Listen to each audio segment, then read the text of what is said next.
Shalom. Sekali lagi shalom. Haleluya, saudara sekalian siap untuk memuji Tuhan, amin. Siapa yang siap memuji Tuhan, angkat tanganmu. Haleluya. Kita percaya bahwa Tuhan kita hadir di tempat ini.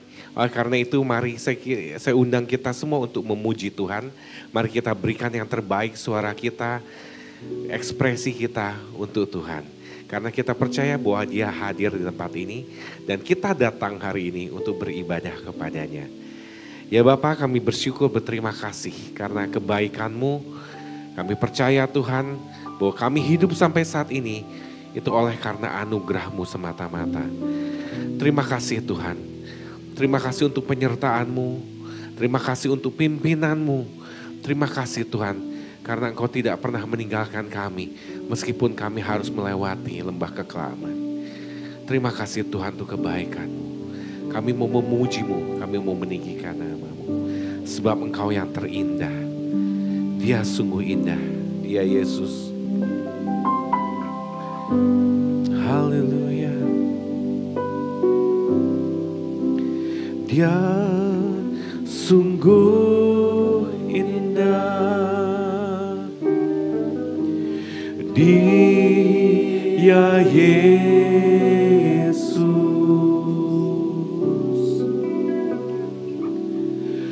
Dia ajaib, Dia mulia, Dia agung. Dia cinta daku dan ampuniku.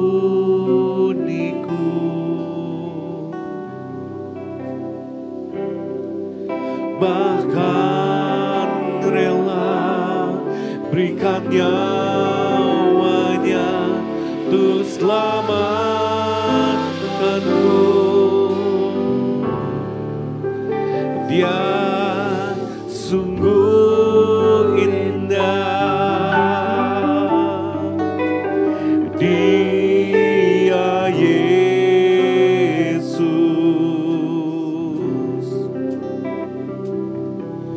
Dia ajaib, Dia mulia, Dia agung. Dia cinta daku dan ampuniku.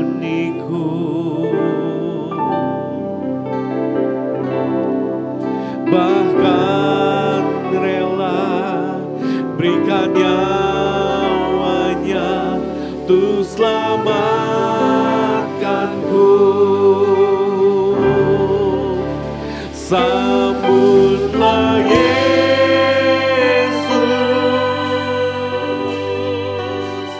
tinggikan Yesus, beri Dia hormat, pujian dan kuasa. Yesus Raja,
dan kuasa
Yesus Raja.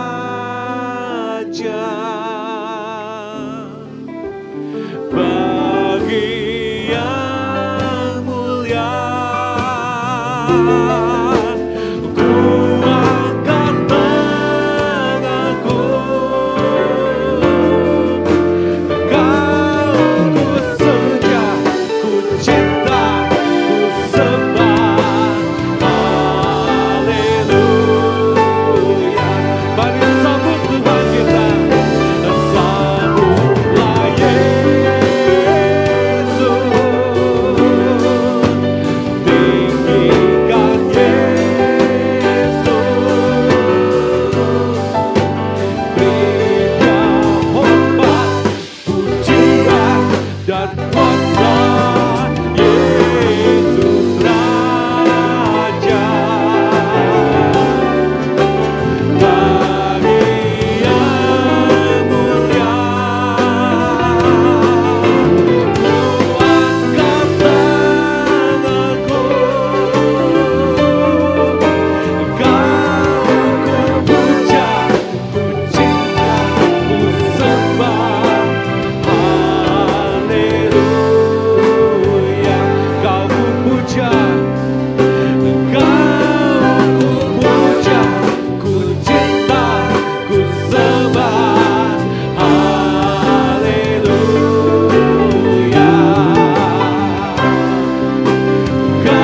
memang hanya Engkau yang layak untuk dipuja, dicintai dan disembah oleh kami dengan segenap hati kami. Karena Tuhan Engkau begitu luar biasa. Engkaulah pusat dari pujian dan penyembahan kami. Bapa, pada hari ini kami datang kepadamu, kami beribadah kepadamu, kami mau menyaksikan kebaikan-Mu di dalam hidup kami. Oleh karena itu Tuhan, kami mau memberikan yang terbaik lewat nyanyian kami, lewat pujian kami mau memberikan yang terbaik bagi-Mu. Terima kasih Tuhan Yesus, kami buka ibadah ini di dalam nama Tuhan Yesus Kristus. Yang percaya katakan bersama-sama, amin, haleluya. Siapa yang percaya bahwa Tuhan adalah gunung batu kita, kekuatan kita, perlindungan kita, amin. Kasih salam kanan kiri, katakan Tuhan gunung batu kita.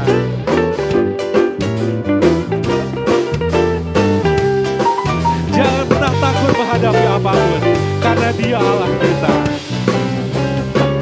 Bahwa Tuhan juga gunung batuku, bahwa Tuhan juga kota bentengku, bahwa Tuhan juga penolongku, yaitu Allahku dan gunung batuku. Bahwa Tuhan juga, bahwa Tuhan juga gunung batuku,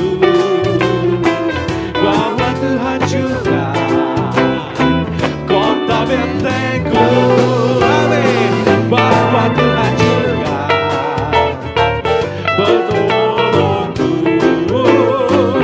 yaitu Allahku dan gunung batuku. Aku percaya akan Dia perlindunganku. Aku percaya akan Dia tanduk selamatku. Aku percaya akan Dia sang perisaiku, tempat perlindungan yang tinggi. Bahwa Tuhan juga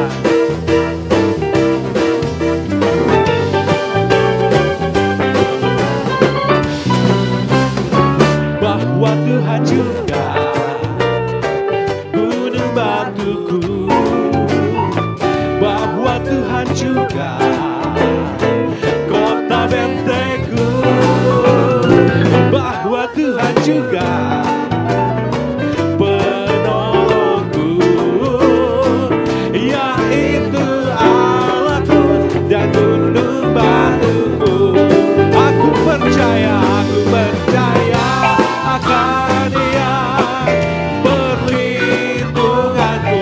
Aku percaya akan Dia tanduk selamatku. Aku percaya akan Dia sang perisaiku, tempat perlindungan yang tinggi. Aku percaya akan Dia perlindunganku. Aku percaya akan Dia tanduk selamatku. Aku percaya akan Dia sang perisaiku, tempat perlindungan yang tinggi. Mari bertepuk tangan di atas kepala.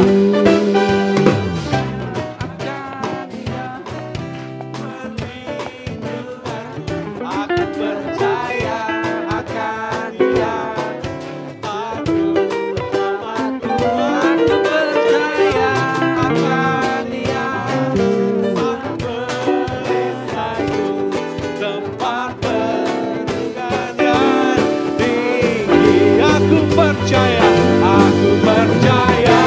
akan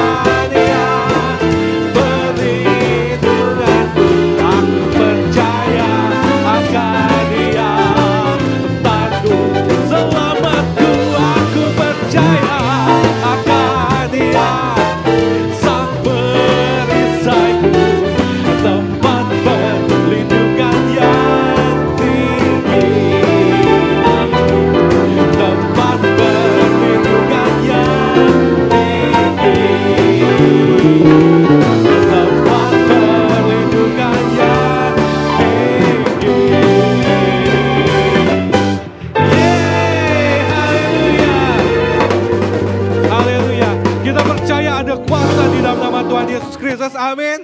Yang percaya katakan amin. Amin.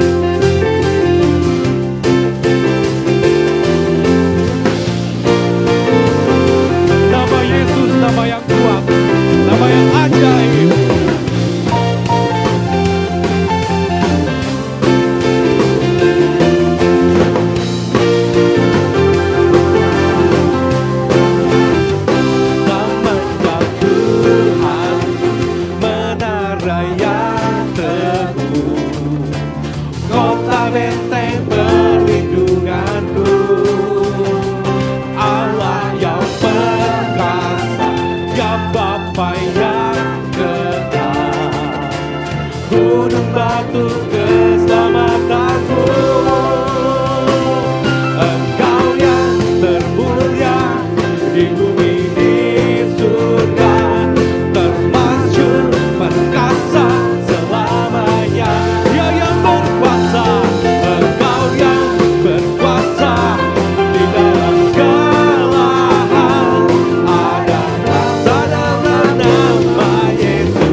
Silakan saudara sekalian.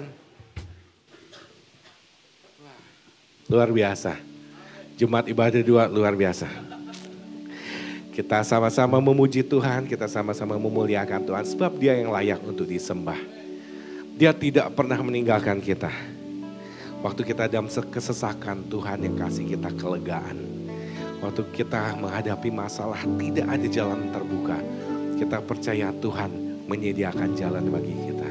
Bahkan ketika kita mencari-cari di dalam kegelapan, Tuhanlah yang jadi terang kita. Dia yang bersama kita. Sampai seorang pemazmur berkata bahwa meskipun aku harus berjalan lewat lembah bayang-bayang maut, aku tidak pernah takut karena gadamu dan tongkatmu itulah yang menghibur aku. Oh, ketika kita menghadapi masalah, Tuhan bersenjata lengkap untuk melindungi kita. Haleluya. Terima kasih Bapa. Terima kasih. Kebaikan-Mu, kasih sayang-Mu bagi kami. Sungguh luas, sungguh amat dalam, amat tinggi. Tidak terselami oleh kami ya Tuhan. Siapakah kami ini sampai Engkau rela mati di atas kayu salib demi kami. Terima kasih, terima kasih. Haleluya. Saat ku dalam kesesakan, yang ku harap hanya Kau Tuhan. Saat badai hidup menerpa, masih ada Tuhan bagiku. Saat semua jalan tertutup, tiada yang sanggup menolong. Saat air mata tercurah, masih ada Tuhan bagiku. Katakan, penolongku hanyalah dirimu, penghiburku hanya Engkau Bapa-Ku, selalu menyertai hidupku. Kau Bapa-Ku yang setia. Haleluya. Terima kasih Bapa. Saat ku dalam kesesakan, yang ku harap hanya Kau Tuhan. Saat badai menerpa,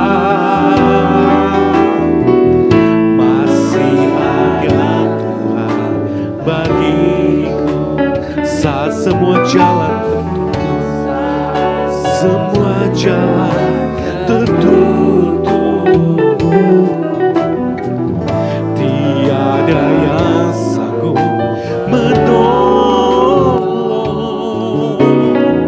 Saat air mata tercurah, terima kasih Tuhan, masih ada Tuhan bagiku. Sebab Engkau penolong kami. Nolongku hanyalah dirimu, penghiburku hanya Engkau Bapa-Ku, selalu menyertai hidupku. Kau Bapa-Ku yang setia, penolongku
Tuhan, Tuhan.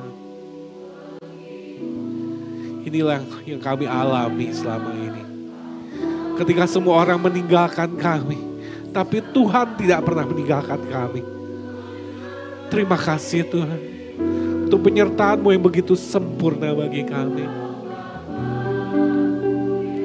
Oh penolongku, penolongku hanyalah diri-Mu,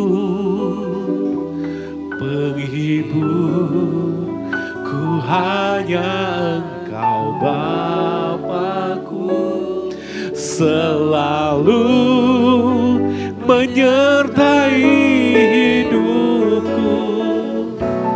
Kau Bapa-Ku yang setia, penolongku, penolongku hanyalah Diri-Mu. Terima kasih Tuhan. Hidupku hanya Engkau Bapa-Ku, selalu menyertai hidupku. Kau Bapa-Ku yang setia, penolongku, penolongku hanyalah Diri-Mu, penghibur hanya Engkau Bapa-Ku, selalu menyertai hidupku. Kau Bapa-Ku yang setia, selalu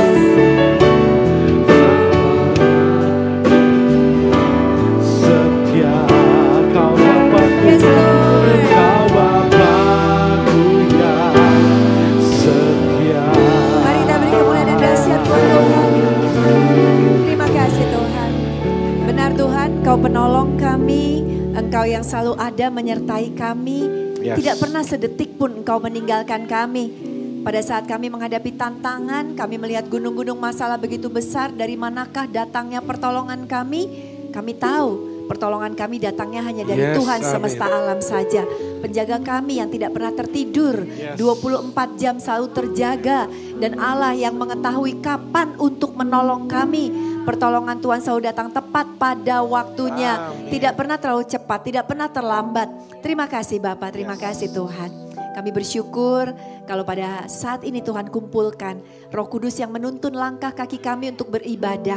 Karena kami tahu ada Tuhan yang agung di tempat ini. Amin. Yang kami besarkan, yang kami muliakan ya Tuhan.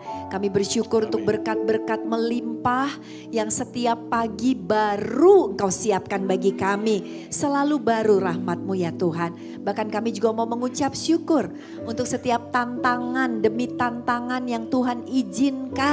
Kami bersyukur untuk masalah kami. Karena kami juga tahu di balik masalah ada berkat-berkat yang melimpah. Terima kasih Tuhan. Kami siap untuk mendengarkan pemberitaan firman Tuhan yang kami rindukan.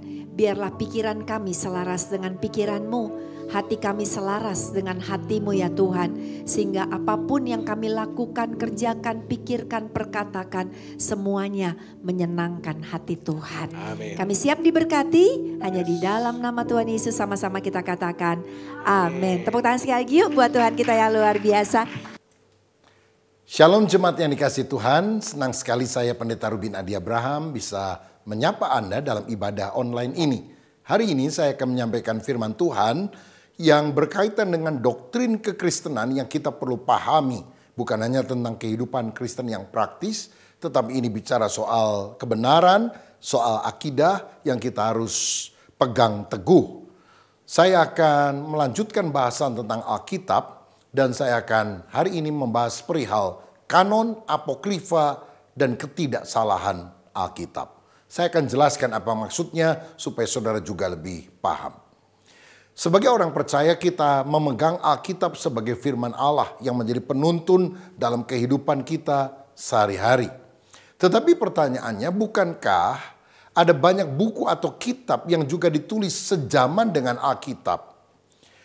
Dan mengapa hanya 66 kitab yang diakui oleh umat Kristen sebagai firman Allah? Bukan buku-buku yang lain. Bukan 76 atau 100 buku, kok hanya 66? 39 perjanjian lama, 27 perjanjian baru. Nah, ini berkaitan dengan pengkanonan Alkitab. Saya akan jelaskan apa yang dimaksudkan dengan kanon Alkitab. Kanon arti awalnya adalah tongkat atau kayu pengukur yang kemudian berkembang, istilah itu menjadi peraturan atau standar. Nah, kalau dikatakan kanon Alkitab, itu maksudnya daftar kitab-kitab yang diakui oleh jemaat mula-mula sebagai firman Allah. Di antara begitu banyak tulisan-tulisan kuno yang sejaman dengan penulisan Alkitab, yang diakui sebagai Alkitab hanya 66. Nah, apa dasarnya? Saya akan jelaskan yang sebaliknya terlebih dahulu. Suatu kitab masuk kanon bukan karena, pertama, karena tuanya atau antiknya. Karena ada banyak kitab kuno tidak termasuk kanon. Misalnya Bilangan 21 ayat 4 membahas tentang adanya kitab yang judulnya Peperangan Tuhan. Atau Yosua 10 ayat 13 mencatat tentang kitab orang jujur, yang juga menceritakan tentang matahari dan bulan yang berhenti di Gibeon dan di lembah Ayalon. Walaupun kisahnya mirip dengan apa yang ditulis dalam kitab Yosua, tetapi dua kitab kuno ini tidak masuk sebagai firman Tuhan. Yang kedua, sebuah kitab tidak dianggap kanon karena ditulis dalam bahasa Ibrani. Ya, banyak apokrifa perjanjian lama juga ditolak walaupun ditulis di dalam bahasa Ibrani. Yang ketiga, sebuah kitab tidak disebut kanon walaupun sesuai atau selaras dengan Taurat atau Injil. Misalnya, 2 Tawari 21 ayat 12 mencatat ada tulisan Elia. Jadi Nabi Elia yang diurapi Tuhan itu menulis. Tetapi itu tidak dianggap sebagai firman Tuhan. Karena kita sudah belajar pada sesi yang terdahulu bahwa sebuah kitab itu diakui sebagai firman Allah. Bukan karena penulisnya, tetapi tulisannya yang memang diilhamkan oleh Allah. Lalu ada tulisan Nabi Ido dalam 2 Tawari 12 misalnya, yang juga tidak diakui sebagai firman Allah. Dalam Kolose 4 ayat yang ke-16 ada catatan begini dari Rasul Paulus. Dan bila mana surat ini, surat kepada jemaat Kolose, telah dibacakan di antara kamu, usahakanlah supaya dibacakan juga di jemaat Laodikia. Jadi surat dulu itu kan surat edaran, surat sirkuler.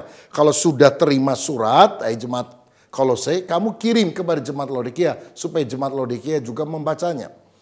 Selanjutnya dikatakan, dan supaya surat yang untuk Laodikia dibacakan juga kepadamu. Nah, pertanyaannya, kita sekarang ini tidak lagi memiliki catatan di mana surat Paulus untuk jemaat Laodikia. Sudah tidak ada. Wah, kalau begitu, the lost gospel dong, Injil yang hilang. Bagaimana Allah kok tidak bisa memelihara tulisan yang diilhamkannya sendiri? Tunggu dulu saudara. Tidak semua tulisan Rasul Paulus harus diakui sebagai firman Allah. Karena menurut Alkitab yang diilhamkan adalah segala tulisan. Tulisannya, bukan penulisnya. Paulus menulis banyak surat-surat yang dicantumkan di dalam Alkitab. Tapi yang Paulus tulis lebih banyak dari itu. Dan tidak semua tulisan Paulus harus masuk di dalam kitab suci. Jadi kalau nanti malam ada penemuan yang orisinal benar-benar tulisan Rasul Paulus, tetap tidak bisa diakui sebagai firman Allah. Kita hanya mengakui bahwa tulisan itu tulisan yang berharga secara sejarah karena ditulis sejaman dengan penulisan Alkitab. Hanya itu saja. Juga di dalam 1 Korintus 5 ayat 9 dikatakan, dalam suratku telah kutuliskan kepadamu supaya kamu jangan bergaul dengan orang-orang cabul. Jadi ketika Paulus menulis surat 1 Korintus, dia bilang dalam suratku aku telah ngomong begini. Berarti ada surat yang dikirim sebelum 1 Korintus. Jika memang ada, maka istilahnya surat 1 Korintus menjadi 2 Korintus, 2 Korintus menjadi 3 Korintus, sedangkan 1 Korintus itu hilang. Wah, kalau begitu apakah Alkitab hilang? Tidak demikian.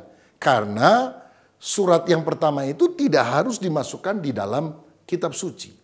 Jadi sebuah kitab kanon bukan karena selaras dengan Injil atau dengan Perjanjian Lama saja. Berikutnya, sebuah kitab juga tidak bisa disebut sebagai kanon kalau bernilai agama.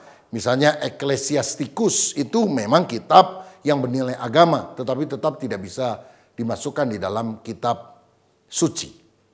Jika demikian, apa kriteria untuk kita menentukan kanon Perjanjian Lama? Ada 3 hal. Yang pertama, penulisnya adalah nabi atau punya karunia bernubuat. Musa misalnya diakui sebagai penulis Pentateuch, Kejadian, Keluaran, Imamat, Bilangan, Ulangan, karena dia adalah seorang nabi atau punya karunia bernubuat. Yang kedua, diterima dan digunakan oleh bangsa Yahudi. Tidak tiba-tiba ujuk-ujuk dipakai, diterima pada saat ini. Itu sudah dipakai di dalam ibadah bangsa Yahudi sejak ribuan tahun yang lampau. Lagi pula kita mengakui kanon Perjanjian Lama karena dikutip dan disahkan oleh Tuhan Yesus sendiri. Tuhan Yesus membenarkan bahwa itu adalah firman Allah.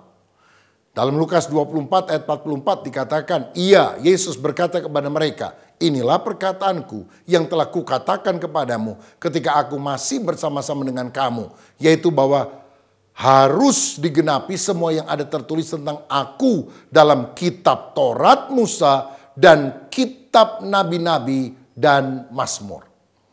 Dari sini kita melihat bahwa kitab Musa, Taurat, kitab nabi-nabi, kitab-kitab, dan juga Mazmur itu merupakan bagian dari kitab suci. Karena orang Yahudi pada Perjanjian Lama mengakui Alkitab itu disebut sebagai Tenak atau Tanak.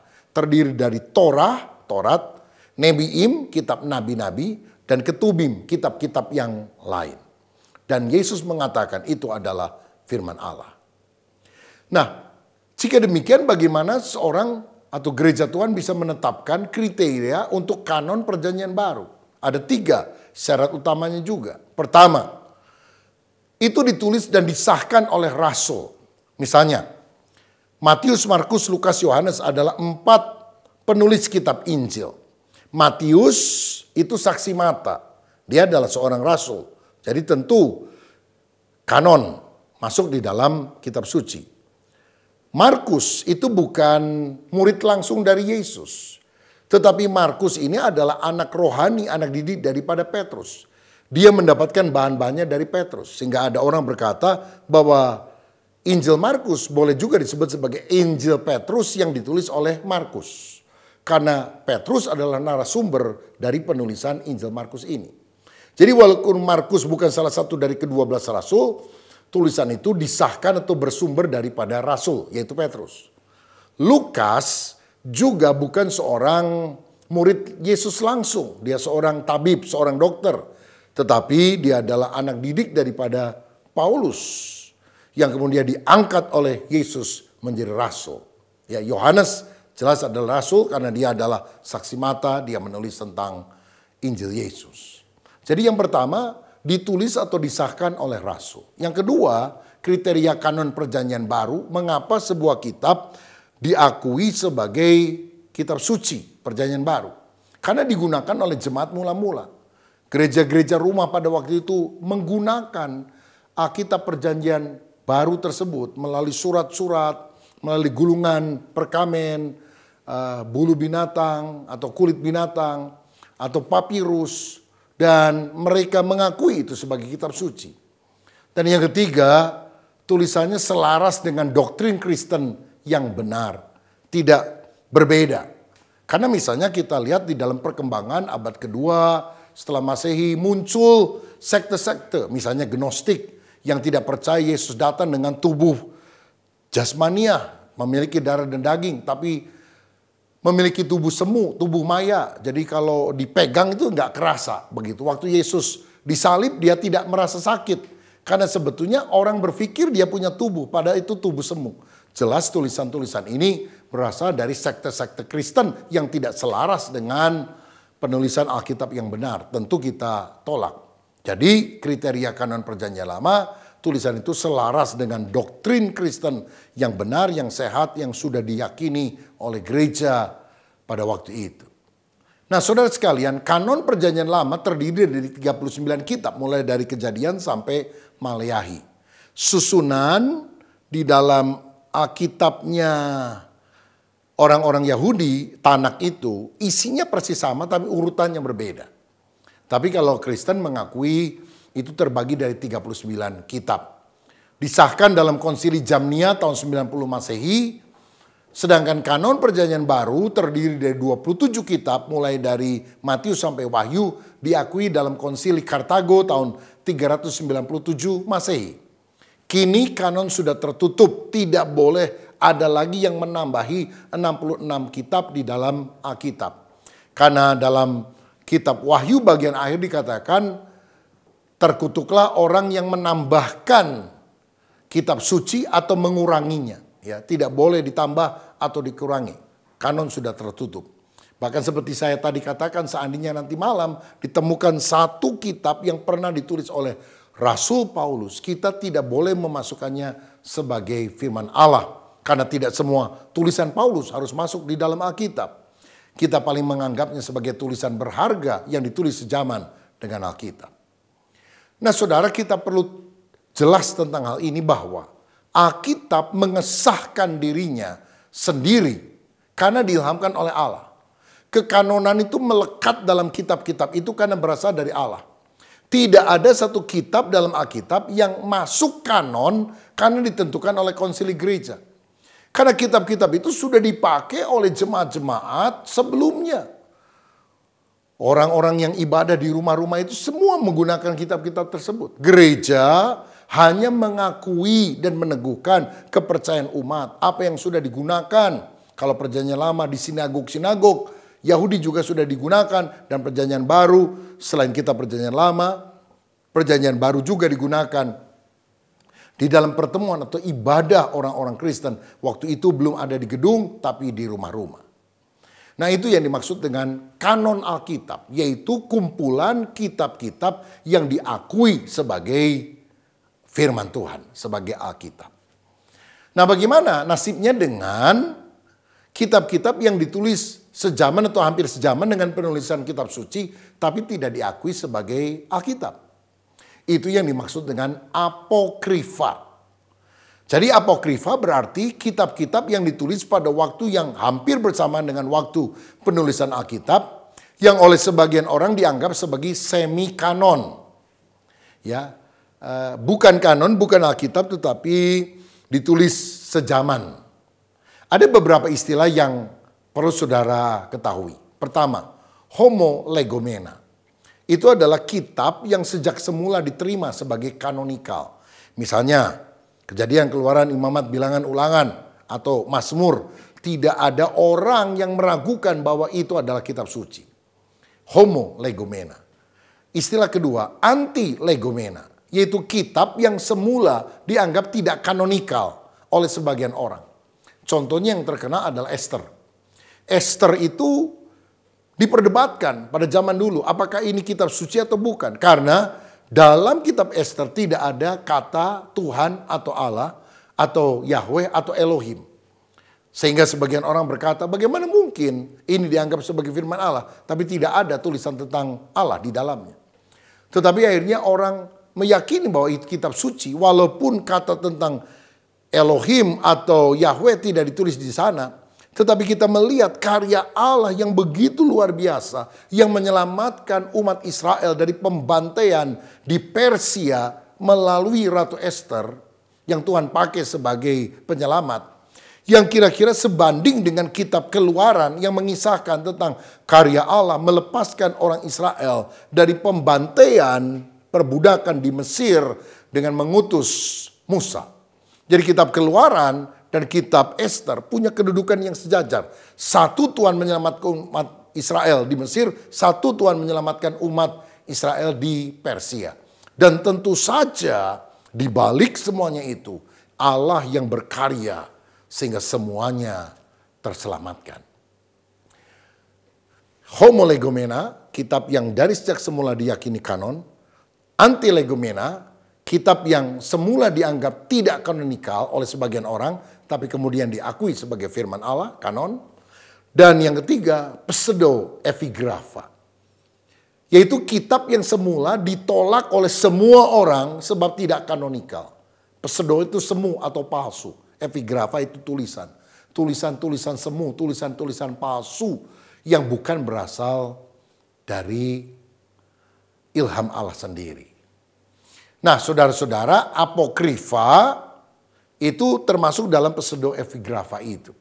Ini adalah kitab tersembunyi, kitab tertutup yang berkaitan dengan perjanjian lama, perjanjian baru. Saya ingin sebutkan beberapa jenis kitab apokrifa dalam perjanjian lama.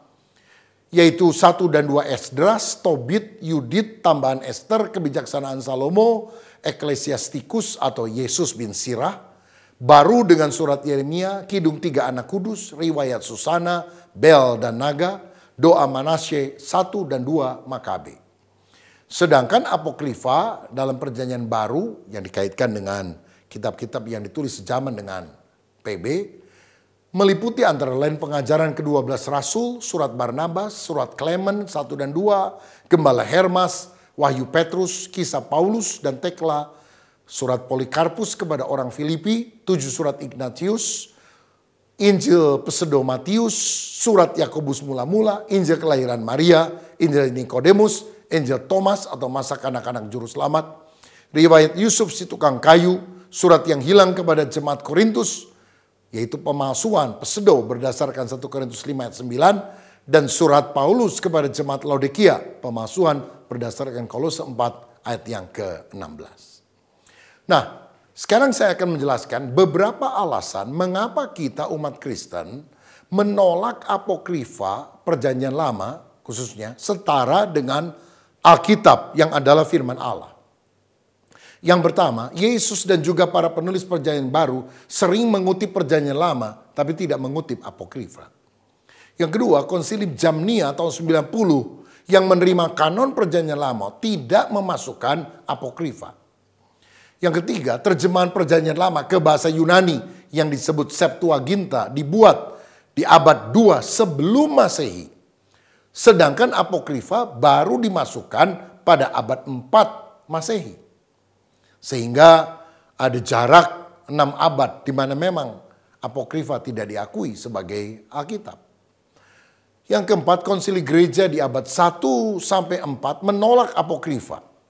Gereja Roma Katolik baru secara resmi menerima 14 kitab apokrifa perjanjian lama yang dimasukkan di dalam Alkitab dan disebut sebagai Deuterokanonika, dikanonkan pada urutan yang kedua berikutnya, Deutero. Dalam konsili Trente tahun 1546, abad 16. Pada apokrifa itu sudah ada kan kira-kira 15 abad sebelumnya. Mengapa dulu tidak diakui sebagai firman, setelah abad 16 baru diakui sebagai firman. Makanya orang Protestan menolak tentang Deuterokanonika dianggap sebagai firman Allah. Kalau dianggap sebagai tulisan yang bernilai, yang ditulis sejaman atau hampir sejaman dengan Alkitab, tidak masalah. Nah, saudara sekalian, apokrifa perjanjian baru pun tidak setara dengan Alkitab.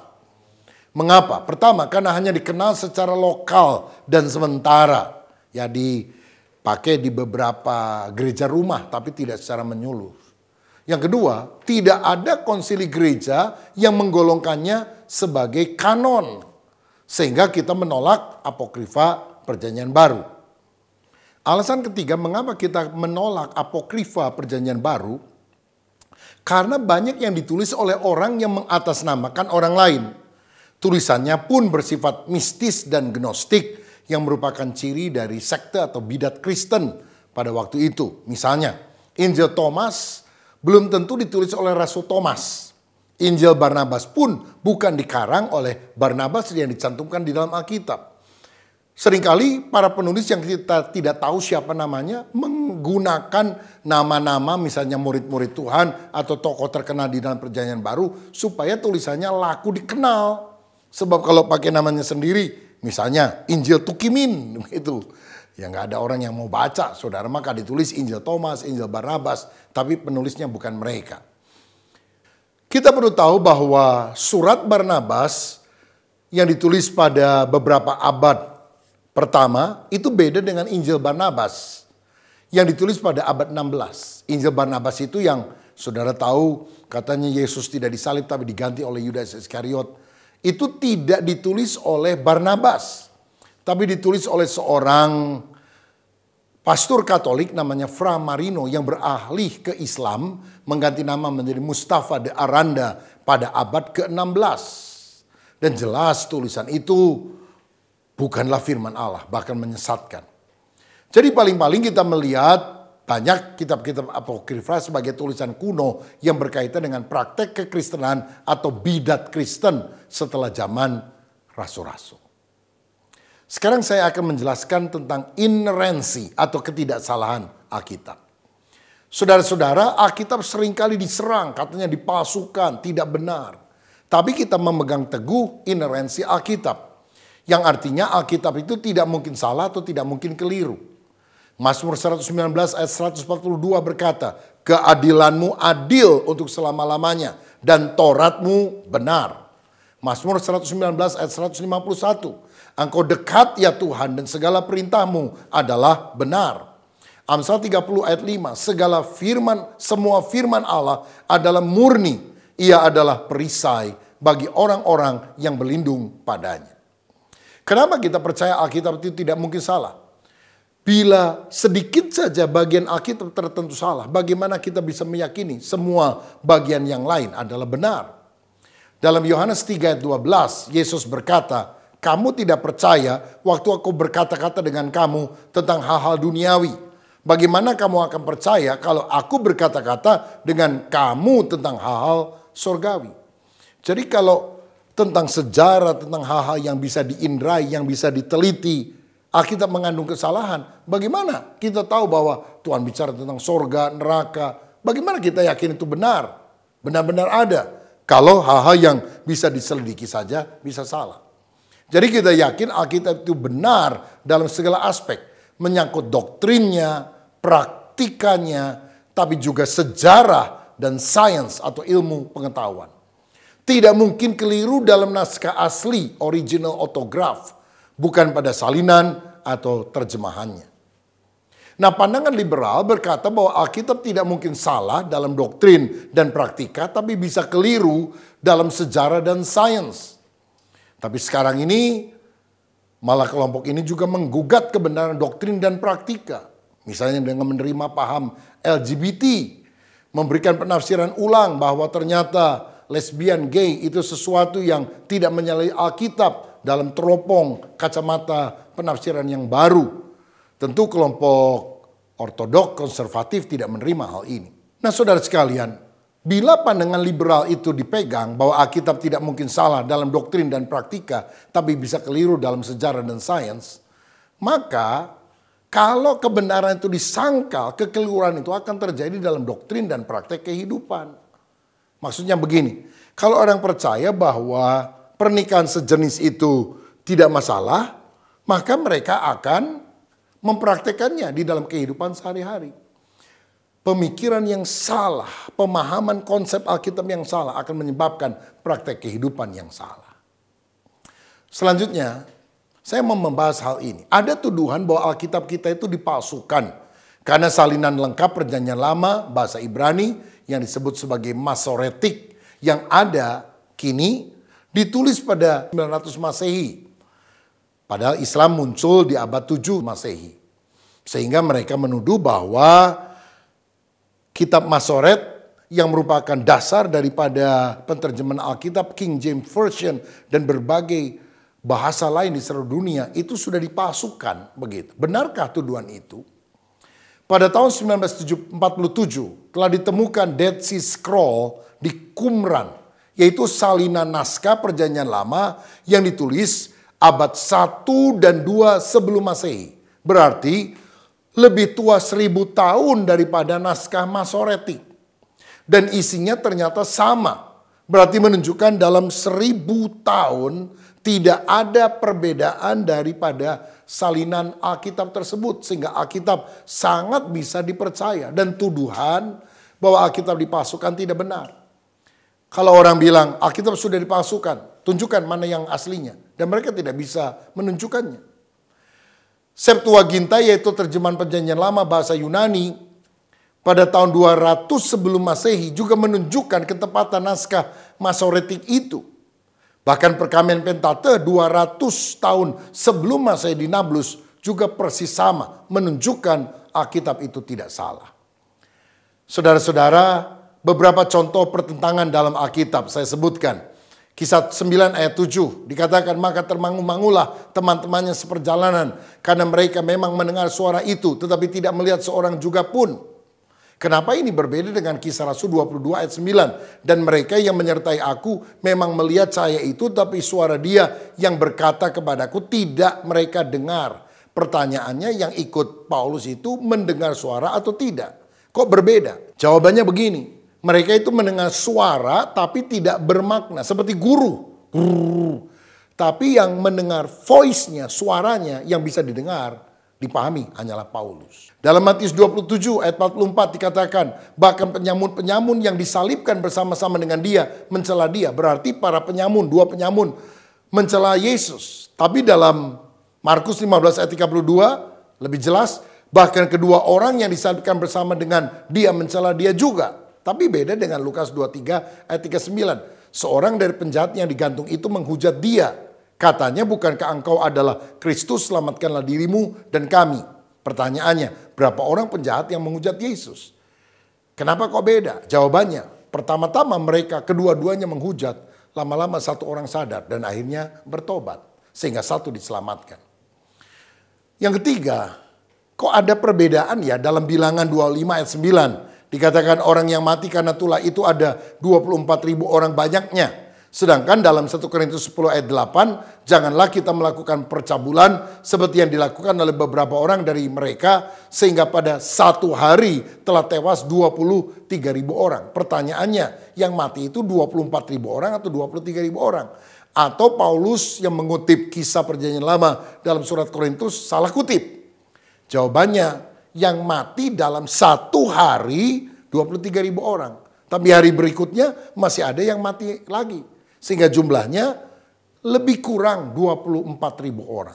Jadi angka 23.000 atau 24.000 adalah pembulatan. Lebih kurang sedemikian. Jadi tidak ada kesalahan di dalam Alkitab. 2 Samuel 24 ayat 1. Bangkitlah pula murka Tuhan terhadap orang Israel. Ia menghasut Daud melawan mereka. Firman-Nya, pergilah, hitunglah orang Israel dan orang Yehuda. Jadi Tuhan yang menyuruh Daud menghitung orang Israel. Tapi kenapa dalam 1 Tawari 21 ayat 1 dikatakan iblis bangkit melawan orang Israel dan ia memujuk Daud untuk menghitung orang Israel? Pertanyaannya, siapa yang menghasut Daud?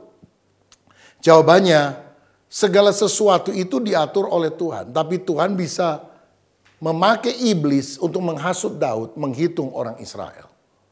Jadi tidak ada pertentangan di sini, yang ada hanyalah penyelarasan. Contoh yang kelima, apakah ada perbedaan dalam Alkitab dan kita bisa bilang Alkitab itu salah? 2 Samuel 21 ayat 19 berkata, dan terjadi lagi pertempuran melawan orang Filistin di Gob Elhanan bin Yaare Oregim. Orang Bethlehem itu menewaskan Goliat, orang Gad itu, yang gagang tombaknya seperti pesa tukang tenun. Jadi siapa yang membunuh Goliat? Elhanan. Beda dengan 1 Samuel 17 ayat 50. Demikianlah Daud mengalahkan orang Filistin itu dengan umban dan batu. Ia mengalahkan orang Filistin itu dan membunuhnya tanpa pedang di tangan. Pertanyaannya, siapa yang membunuh Goliat? Jawabannya, Goliat itu bukan cuma satu orang. Dia punya beberapa saudara. Mungkin itu nama family. Sehingga Elhanan membunuh Goliat yang pertama, Daud membunuh Goliat yang lain. Jadi tidak ada pertentangan tentang hal ini. Yang keenam, Matius 27 ayat yang kelima. Maka ia pun melemparkan uang perak itu ke dalam bait suci, lalu pergi dari situ dan menggantung diri. Dari sini kita lihat bahwa Yudas mati dengan cara menggantung diri. Tapi kisah 1 ayat 18, Yudas ini telah membeli sebidang tanah dengan upah kejahatannya, lalu ia jatuh tertelungkup dan perutnya terbelah, sehingga semua isi perutnya tertumpah keluar. Pertanyaannya, bagaimana caranya Yudas mati? Jawabannya, dia menggantung diri tapi rupanya talinya kurang kuat sehingga dia jatuh dan isi perutnya tertumpah keluar. Dari sini kita melihat bahwa Alkitab tidak mengandung kesalahan. Kadang-kadang kalau kita membaca satu ayat kita belum mengerti, kita bilang, wah Alkitab pasti salah. Atau salah satu bagian yang salah. Ternyata itu disebabkan karena ketidakpahaman kita. Karena kita kurang meneliti. Karena itu yakinlah Alkitab itu firman Allah, diilhamkan oleh Allah, pasti benar, dan kita harus menyelidiki firman Allah. Saya berdoa supaya saudara menjadi orang Kristen yang kokoh secara rohani. Bukan hanya diberkati dengan khotbah-khotbah praktikal tentang mengasihi, mengampuni, hidup jujur, tetapi juga kuat di dalam doktrin kekristenan, perihal Alkitab, tentang Allah Tritunggal, tentang Yesus, sehingga kita bisa memiliki keyakinan yang kokoh dan bisa memberikan jawaban kepada orang yang mempertanyakan hal itu kepada kita. Siapa di antara saudara yang mulai hari ini mau mengambil keputusan, lebih teguh berpegang kepada kebenaran Alkitab, membacanya setiap hari, merenungkan firman siang dan malam, sehingga kita taat kepada seluruh perkataan Tuhan. Kalau itu kerinduan hati saudara, mari kita berdoa. Dan saya mendorong saudara membaca Alkitab lebih tekun, baca buku-buku rohani yang berkaitan dengan kitab suci, supaya imanmu juga makin kuat di dalam Tuhan. Bapa, terima kasih untuk kebenaran firman yang telah kami terima hari ini. Biar itu mencerahkan akal budi kami, mengokohkan iman kami, sehingga kami tahu yang kami yakini adalah benar. Karena Allah yang mengilhamkan Alkitab yang benar adalah Allah yang tidak mungkin berdusta. Dan biarlah kami memegang kebenaran firman Allah, mempraktekannya dalam hidup kami selama-lamanya. Berkat atas kami dalam nama Tuhan Yesus Kristus. Haleluya. Amin. Tuhan Yesus memberkati.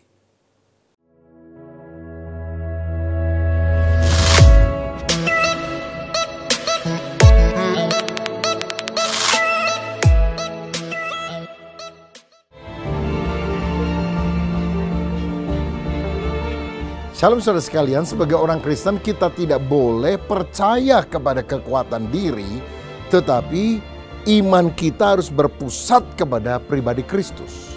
Ibrani 12 ayat 2 berkata, marilah kita melakukannya dengan mata yang tertuju kepada Yesus, yang memimpin kita dalam iman dan yang membawa iman itu kepada kesempurnaan. Kita tidak percaya kepada rumusan atau dalil teologis tertentu, tetapi kepada pribadi Tuhan Yesus Kristus. Seperti seorang perwira Kapernaum yang pernah datang kepada Yesus dan berkata, hambaku sakit tapi engkau tidak perlu datang ke rumah, cukup katakan sepatah kata saja maka hambaku itu akan sembuh. Dan Yesus berkata, pulanglah, hambamu sembuh. Dan benar, hambanya sembuh. Karena apa? Ketika kita fokus kepada pribadi Kristus, yakin apa yang diucapkannya akan menjadi kenyataan. Apa yang tidak masuk akal, apa yang mustahil bagi manusia menjadi mungkin. Karena itu percayakan seluruh hidupmu kepada Kristus. Tuhan memberkati. Shalom jemaat terkasih, selamat datang dalam ibadah raya hari ini. Bersama saya, Sam Yogi, berikut Battle News gereja kita selama seminggu ke depan. Selamat datang bagi saudara yang baru pertama kali hadir beribadah bersama kami. Ibadah Raya Onsite diadakan setiap hari Minggu pada pukul 8.30 dan 10.30 waktu Indonesia Barat di Gereja Lantai 1. Ibadah online tayang setiap hari Minggu pukul 6 di YouTube channel GBI Bethel Harapan Indah bersama Bapak Gembala Pendeta Dr. Rubin Adi Abraham. Berikut informasi seputar kegiatan doa dalam minggu ini. Menara Doa Online diadakan setiap hari Senin sampai Jumat pukul 6 pagi via Zoom. Doa Malam Mujizat diadakan pada hari Kamis tanggal 21 Maret pukul 19.30 di Gereja Lantai 2. Menara Doa Pagi diadakan pada hari Sabtu tanggal 23 Maret pukul 8 pagi di Gereja Lantai 2. Shalom jemaat Tuhan, mari bergabung dalam doa puasa raya bersama selama 29 hari, mulai tanggal 12 Maret hingga 9 April. Ada beberapa jenis puasa yang dapat Anda pilih sesuai dengan kondisi pribadi masing-masing. Tuhan Yesus memberkati. Komsel Dewasa Muda diadakan pada hari Sabtu 23 Maret pada pukul 17.30 di lantai 2. Bagi generasi muda, Battle Youth and Teen Service diadakan hari Sabtu tanggal 23 Maret pukul 17.30 di Gereja Lantai 1 yang akan dilayani oleh PDP Fengki Kurniawan. Ibadah Raya Onsite Setiap hari Minggu juga disertai dengan ibadah anak atau Battle Kids Ministry. Mari arahkan anak-anak saudara untuk ikut ibadah Kids di lantai 3. Ibadah Raya Onsite hari Minggu tanggal 24 Maret, ibadah pukul 8.30 dan 10.30 akan dilayani oleh PDP Christopher Santoso dengan tema Kristus Memberi Kekuatan. Mari hadiri Jumat Agung yang dilaksanakan pada hari Jumat tanggal 29 Maret pukul 8 pagi. Ibadah Jumat Agung hanya diadakan satu kali dan dilayani oleh Pendeta Suwito Hartanto disertai perjamuan kudus. Jangan lupa untuk follow media sosial kami di GBI Bethel Jakarta dan GBI Bethel Harapan Indah untuk mengetahui update dan info gereja. Demikianlah Bethel News minggu ini. Saya, Sam Yogi, undur pamit. Selamat hari Minggu, Tuhan Yesus memberkati. Sidang jemaat, mari angkat tanganmu, siapkan hatimu dan terimalah berkat dari Bapa kita yang baik. Tuhan memberkati rumah tanggamu, Tuhan memberkati pekerjaanmu, Tuhan memberkati keuanganmu, Tuhan memberkati kesehatanmu, dan Tuhan memberkati pertumbuhan rohanimu. Terimalah berkat daripada Allah Bapa, cinta kasih dalam Tuhan Yesus Kristus, dan melalui persekutuan yang indah dalam kuat kuasa Roh Kudus, tinggal tetap menyertai kita mulai siang hari ini sampai Maranatha. Yesus Kristus datang pada kali yang kedua, menjemput kita di awan-awan yang permai. Yang percaya dan sudah diberkati Tuhan, mari katakan bersama, amin. Kau Allah yang besar, ajaib dan mulia. Kau Yesus yang selalu membuatku terpesona. Segala pujian bagimu ya Tuhan. Hanya Kau yang layak ku agungkan.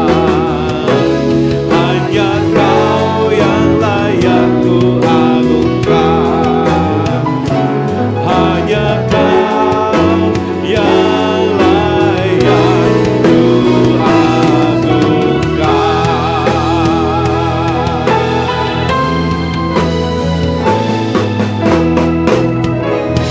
Selamat memulai minggu yang baru. Tuhan Yesus Kristus memberkati kita.